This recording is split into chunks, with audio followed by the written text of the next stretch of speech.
For more than a century, people have been afraid that machines would take their jobs. The image was always the same: factories replaced by robots, workers standing outside with nothing to do. That was the old fear, and it turned out to be wrong. Factories still need hands. Someone still has to fix the pipes, drive the trucks, repair the roofs. Physical work, the thing we thought would disappear first, is still here. The real collapse happened in offices. The people who thought for a living, the analysts, the marketers, the designers, the writers, are now watching machines do their jobs better, faster, cheaper. It's almost poetic. We built machines to free ourselves from labor, and now they're freeing us from thinking. The irony is brutal. AI didn't come for the workers. It came for the intellectuals. For a long time, we believed that thinking was sacred, something machines could never touch. But what we called thinking slowly turned into pattern recognition, formatting, optimization. Every job that looked intellectual became a kind of assembly line, invisible, digital, polite. Consultants wrote the same slides with different logos. Writers rearranged the same ideas with different headlines. Designers recycled the same shapes, developers the same code. It all looked creative, but it wasn't. It was maintenance, keeping the system alive, not moving it forward. And that's why AI fits in so easily. It didn't have to replace genius, only routine. And we gave it plenty of that. Algorithms don't need sleep or meaning. They don't hesitate before the next paragraph or question the purpose of the task. They just continue. In that sense, AI didn't steal our work. It simply revealed how mechanical our intellectual work had already become.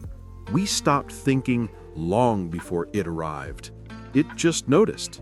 While the digital class disappears behind their screens, the physical world remains stubbornly alive. The plumber still fixes the leak. The driver still moves the food that keeps us fed. The nurse still lifts the body that refuses to heal on its own. You can't automate touch. You can't outsource presence. For decades, we were told that working with your hands was a dead end, something to escape from. The real future, they said, was behind a screen. We believed it. We studied, we typed, we learned to live without dirt, without tools, without calluses. And now, the joke has turned on us. The more digital the world becomes, the more irreplaceable the physical feels. When the power goes out, it's not the coder who fixes it. It's the electrician. When a pipe bursts, no algorithm can hold the wrench. When a child is sick, no chatbot can calm them. Machines mastered the abstract world we built, the one made of numbers, images, and words. But the real world, the cold metal, the weight of an object, the friction of doing, still belongs to humans. Maybe that's why so many people secretly crave manual work again. Something simple, something visible, something that exists when the Wi-Fi doesn't. Physical labor doesn't promise freedom, but it gives contact with reality, with purpose, with exhaustion that feels honest. You finish the day and see what you've done. No performance review, no endless revisions, no optimizations. The future we imagined was full of light screens and empty hands. But maybe survival will depend on the hands after all. Because when the last knowledge worker is replaced by an algorithm, someone will still need to fix the machine. For most of modern history, society divided work into two worlds, the physical and the intellectual. One was about doing, the other about thinking. And for a long time, the second one won. We built an entire hierarchy around the idea that the mind was superior to the body. Brains over hands, ideas over effort, white collar over blue collar. The result was predictable. We taught generations that success meant escape from factories, from workshops, from fields. We told children to aim higher, to get degrees, to leave manual labor behind forever. And they did. They built towers of glass filled with glowing screens where people typed instead of touched. It looked like progress. Then came AI, and the glass towers cracked first. The elite work turned out to be the easiest to simulate. Language, analysis, planning, reporting, all just variations of pattern recognition. We called it strategy, creativity, intelligence. But the machine didn't call it anything. It just replicated the pattern perfectly. Now the prestige is gone. The lawyer feeds prompts into an AI that drafts contracts faster than he can read them. The designer argues with a bot over color palettes. The copywriter polishes the output of a system that writes in his own tone, but without his doubts. For decades, intellectuals mocked automation as something that would never touch them. But maybe we were the most automated of all. Our work always lived in symbols, in formulas, in systems that could be learned, quantified, and copied. We just didn't realize it until the machine showed us. Meanwhile, the low jobs, the ones that involve noise, heat, weight, smell, have become the new luxury, the privilege of the real.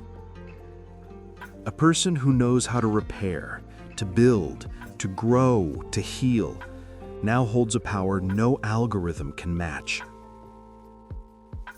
Prestige has quietly inverted.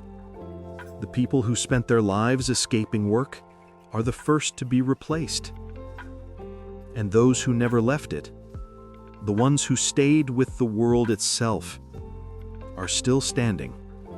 When people talk about AI, they call it a threat, something alien, powerful, unpredictable. But maybe that's the wrong word. AI didn't come from nowhere. It was built from us, our texts, our patterns, our habits of thought. It doesn't destroy human intelligence, it imitates it perfectly. Every answer it gives, every phrase it builds, every line it completes, all of it comes from somewhere inside our collective memory. It's not a mind, it's a reflection. And that's why it feels so unsettling. Because when we look at it, we don't see the machine. We see what we've become. We created an intelligence that can produce endless content because we trained it on our own endless content. The articles written to please algorithms, the tweets designed to provoke, the reports nobody reads. We built an echo chamber and then gave it code. What scares people isn't that AI can write poetry or paint or think. It's that it doesn't exactly like we do, just without the pretense of meaning.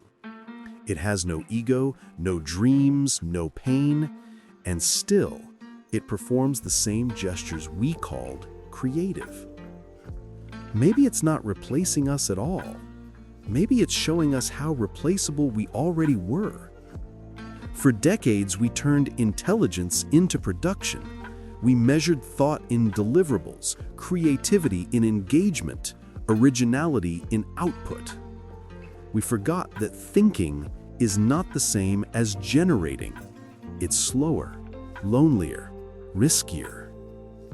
AI exposes that difference like a clean mirror. When it writes, it doesn't pretend to understand. It doesn't need to. Understanding is optional in a world that rewards speed over depth. And that's the real discomfort. Not that machines are learning to think, but that humans have stopped. We stare at AI outputs and feel something uncanny, something familiar. Because behind the glowing interface, what we really see is our own reflection. Polished, efficient, and completely hollow. Every system eventually produces its opposite. After decades of living in the abstract, screens, symbols, clouds, data, people are quietly turning back toward what feels solid. You can sense it everywhere.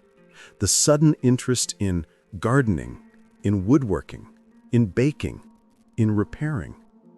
The rise of small workshops, local crafts, slow living, physical skills.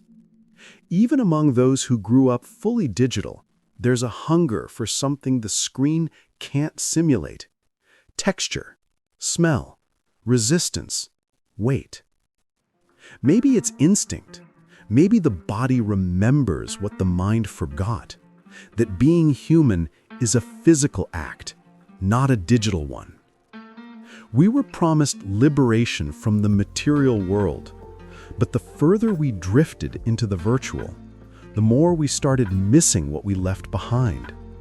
The quiet, the fatigue, the presence of doing something real, not for money, not for an audience, not for an algorithm, but for the simple fact that it exists when you touch it.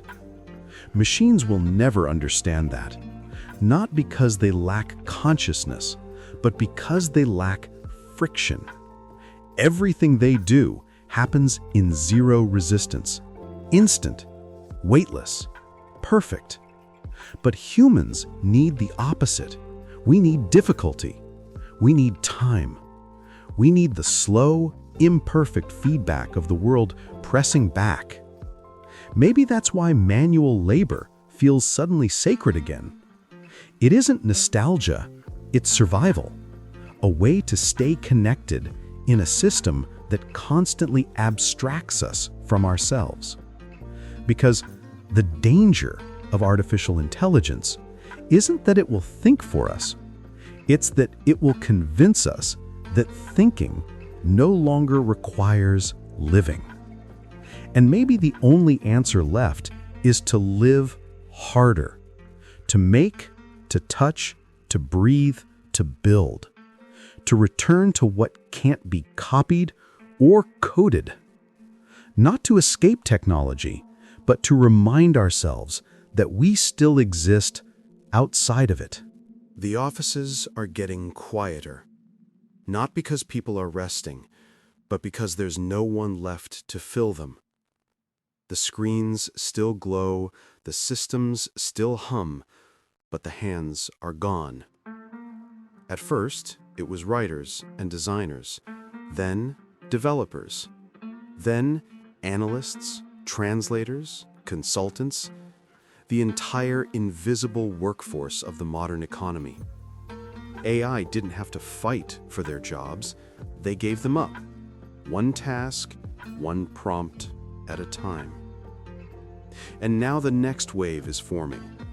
Machines that can drive, build, deliver, care. Robots that don't get tired, don't strike, don't ask for a living wage. The very same physical world that seemed untouchable is already being mapped, automated, replaced. We once thought automation would set us free. Instead, it's erasing the last reason we had to wake up in the morning.